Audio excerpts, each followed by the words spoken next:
ఓం మహాగణాధిపతయే నమ. ఓం గురుభ్యో నమ. ఓం శ్రీమాత్రే నమ. పరమేశ్వర స్వరూపమైనటువంటి జ్యోతిష, వాస్తు మరియు ఇతర అనేకమైనటువంటి శాస్త్రములను మనకు అందించినటువంటి మహర్షులకి నమస్కారం.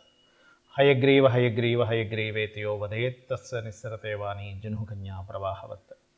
అరుణాం కరుణాతరంగితాక్షీం ధృతపాశాంకుశపుష్పబాణచాపాం అనిమాదిభిరావృతాం మయూకైః అహమిత్యేవ విభావయే భవానీ. శ్రీమాత్రే నమః. ప్రేక్షకులందరికీ కూడా ఆ యొక్క లలితాంబిక అమ్మవారి యొక్క అనుగ్రహం పరిపూర్ణంగా కలగాలని మనస్ఫూర్తిగా కోరుకుంటూ ఈరోజు మనం చెప్పుకోబోయేటువంటి టాపిక్ ఏమిటి అంటే, మనకి చూడండి, పితృపక్షాలలో పితృదేవతా సంబంధంగా చేస్తూ ఉంటాం. అదేవిధంగా రాహువు గనక మీనరాశిలో కానీ అదేవిధంగా ధనస్సు రాశిలో కానీ సంచరించేటప్పుడు ముఖ్యంగా దేశ ప్రజలందరూ కూడా పితృదేవతా సంబంధించింది చేసుకోవాలి, గుర్తుపెట్టుకోండి. అది ఒక్కొక్క లగ్నం బట్టి ఒక్కొక్క రాశిని బట్టి ఒక్కొక్క రోజు చేసుకుంటే మరింత మంచి ఫలితాలు ఉంటాయి. నాకు లగ్నము రాశి తెలియదు అనుకునేటువంటి వారు ఏం చేసుకోవాలి, అసలు ఏ ఏ విధాలుగా చేసుకోవాలి, ఏ ఏ రాశి వారు ఏం చేసుకోవాలి అనేది మనం ఒక్కొక్క రాశి పరంగా, రాశి తెలిస్తే రాశి, లగ్నం తెలిస్తే లగ్నం పరంగా ఏ రోజు ఎటువంటిది దానం ఇస్తే మంచిది, ఎటువంటి ప్రక్రియ చేసుకుంటే మంచిది అనేది మనం ఇప్పుడు తెలుసుకుందాం. మకర లగ్నము, మకర రాశి. మకరం వారి కనుక చూసుకున్నట్లయితే ప్రధానంగా ఇక్కడ కలిగేటువంటి ఫలితాల్లో మీరు సహజంగానే మకరం అంటేనే మకరం పట్టు అంటూ ఉంటారు. మకర రాశి వారికి ప్రధానంగా ఏంటంటే ఇక్కడ చూసుకున్నట్లయితే పట్టుదల ఎక్కువగా ఉంటుంది. అయితే మూడులో రాహు మంచివాడు, కాకపోతే భాగ్యకేతువు జరిగేటప్పుడు సర్వసాధారణంగా పుణ్యక్షేత్రాలకు వెళ్ళడం, అందులో ముఖ్యంగా విష్ణువు వెంకటేశ్వర స్వామి ఆలయాలకు వెళ్ళడం ఎక్కువగా చేస్తూ ఉండాలి. దీంతోపాటు పౌరుష పరాక్రమాలు, ఏదైనా ఒక ధైర్యంగా ఒక పని చేయడం, దీని ద్వారా చక్కటి యోగం అనేటువంటిది ఇస్తుంది ఇక్కడ. అయితే దీంతోపాటు మరొక విషయం ఏంటంటే,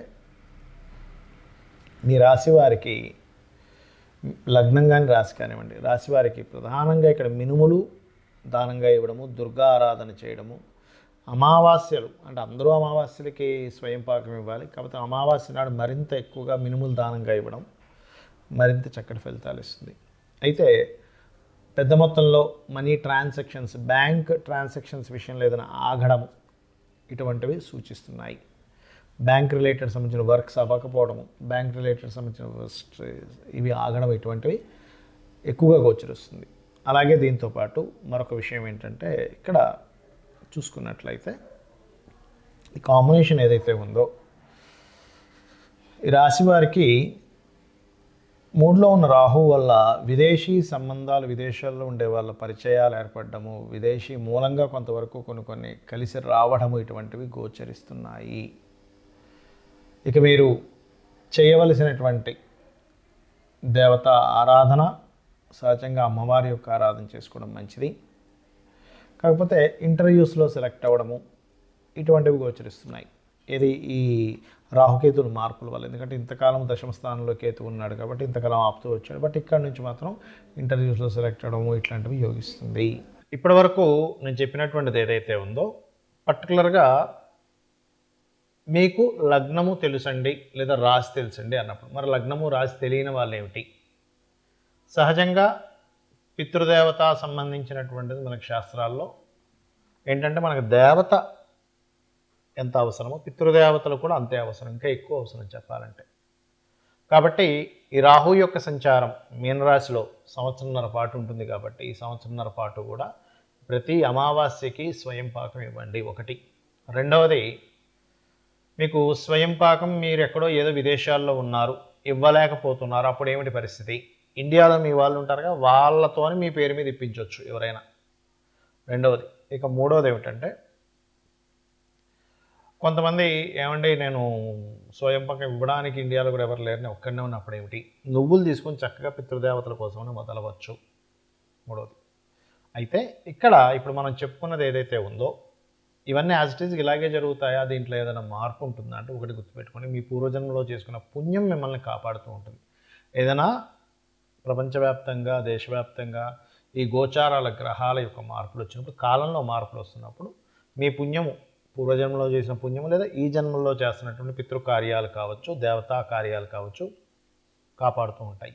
అది ఏ ఏ రకాలుగా గోసేవ చేయడం ద్వారా, గోశాలకు వెళ్ళి గోవులకి ఏదైనా తినిపించడం ద్వారా, ఆలయాలకి ఏదైనా చేయడం ద్వారా, అంటే మీ డొనేషను, మీ యొక్క సహకారము, మీ యొక్క శ్రమ ఏదైనా అక్కడ పడడం ద్వారా.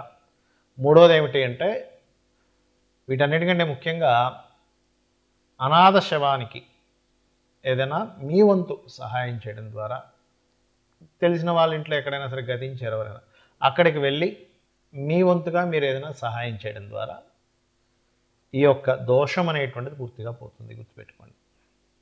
అయితే ఇవన్నీ ఒక ఎత్తు, మన జన్మజాతకంలో ఉండేటువంటి గ్రహాల యొక్క స్థితి ఒక ఎత్తు.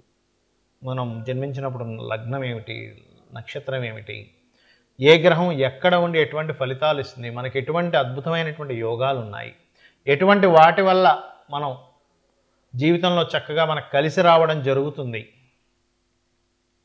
అనేటువంటిది ప్రధానంగా కూడా తీసుకోవాలి. అలాగే మరొక విషయం ఏంటంటే ఇక్కడ గమనించుకున్నట్లయితే, దీంతోపాటు చూసుకున్నట్లయితే ఈ కాంబినేషన్ ఏదైతే ఉందో, ఇప్పుడు ఉన్నటువంటి రాహువు కేతువు, రాహువు మీనంలోని కేతువు కన్యలో ఉన్నందుకు, ఈ కన్యలో ఉన్న కేతువు వల్ల అది భూతత్వ రాశి అవుతుంది. కాబట్టి ఎవరైనా సరే ఏదైనా ఇన్వెస్ట్మెంట్స్, భూముల మీద ప్రత్యేకంగా ఇన్వెస్ట్మెంట్ చేసేటప్పుడు 1 సంవత్సరంన్నర వరకు ఈ ల్యాండ్ విషయంలో ఎటువంటి ఎక్స్పెక్టేషన్స్ పెట్టుకోకండి.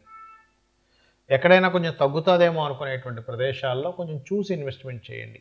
కేతువు, బికాజ్ ఆఫ్ కేతువు ధనస్సులో ఉన్నాడు, రాహు మీనంలో ఉంటే కేతువు ధనస్సులో ఉన్నాడు.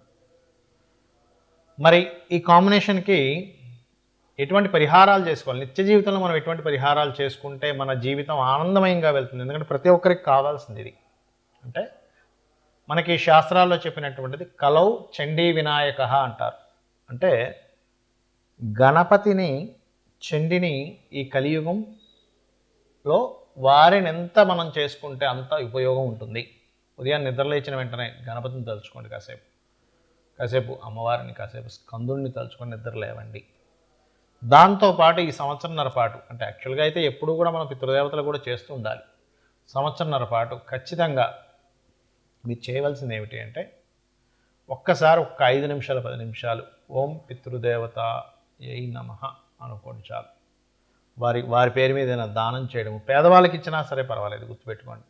రోడ్డు మీద పాపం తిండి లేని వాళ్ళు ఉంటారు, ఇబ్బంది పడుతున్న వాళ్ళు ఉంటారు, వారికి ఇవ్వండి పర్వాలేదు. ఒక బట్టో, ఒక అన్నం ప్యాకెట్టో, ఒక నీళ్ళ బాటిలో, లేదా ఒక పాల ప్యాకెట్టో ఏదైనా ఇవ్వండి. ఇస్తే అది పుణ్యంగా మారి మీ యొక్క పితృదేవతలకి, పితరులకు అందుతుంది. ఇలా చేయండి. ఖచ్చితంగా ఏంటంటే మనకి వేదం చెప్తుంది ఒకటే, పరోపకారం పుణ్యం, పరపీడనం పాపం. ఇంకొకరిని ఇబ్బంది పెట్టావా అది పాపము, ఒకరికి నువ్వు గనక ఏదైనా ఇచ్చావా అది పుణ్యంగా మారుతుంది, ఒకరిని నువ్వు సహకరిస్తే కనుక అనేటువంటిది వేదం చెప్తున్నటువంటి అంశము. కాబట్టి ఇవి మీరు పాటిస్తూ మీ యొక్క జీవితాన్ని రాహుకేతువులు బారిన పడకుండా, మాయాకారకుడు కాలపురుషుడు అంటూ ఉంటారు. అంటే వాళ్ళేమీ శత్రువులను కాదు, ఆ యొక్క ఈశ్వరుడు రచించినటువంటి ఆ యొక్క చక్రం ఏదైతే ఉందో ఆ చక్రంలో వాటి డ్యూటీలు అవి చేస్తున్నాయి. కాబట్టి మనం వంతుగా మనం ఏం చేసుకోవాలనేటువంటిది ఇప్పుడు మనం చెప్పుకున్నాము. సో ఇవన్నీ మీరు పాటించి ఆ లలితాంబిక అమ్మవారి యొక్క అనుగ్రహం పరిపూర్ణంగా పొందుతారని కోరుకుంటూ శ్రీమాత్రే నమః.